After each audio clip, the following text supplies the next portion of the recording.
அதையெல்லாம் நமக்கு ஞாபகம் இருக்கும். ஸோ மிதுன் அவர்களுடைய அந்த ஊழல் பட்டியல் எல்லாமே இவருக்கு குடைச்சலை கொடுத்ததுனால தான் பாஜகவோடு ஒட்டுமில்லை உறவும் இல்லைன்னு போன முறை சொல்லிட்டு இந்த முறை அடுத்த வருட தேர்தலுக்கு இப்பவே போய் கையை தூக்கி கூட்டணி அப்படின்னு டிக்ளேர் பண்ணக்கூடிய ஒரு கட்டாயத்துக்கு ஆளாகிறாரு. இதுக்கு எல்லாமே காரணம் மிதுனுடைய ஆட்டங்கள் தான். மிதுன் அவர்கள் கொஞ்ச நஞ்சம் இல்ல, அவ்வளவு அடின்னு கொள்ளையடிச்சிருக்கிறாரு அப்படின்னு சொல்லப்படுது. இது சம்பந்தமாக தான் இடி ரைடுகளும் வந்ததாகவும் சொல்லப்படுது.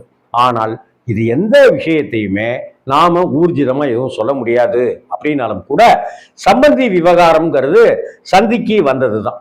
மகன் விவகாரம், மிதுன் சம்பந்தப்பட்ட விவகாரமும் சந்திக்கு வந்ததுதான். அண்ணன் எடப்பாடி அவர்களுடைய விஷயமும் சந்திக்கு வந்ததுதான். ஆனால் இந்த விஷயம்தான் எடப்பாடியை கொஞ்சம் டம்ப் பண்ணிருச்சு. பாஜக பக்கம்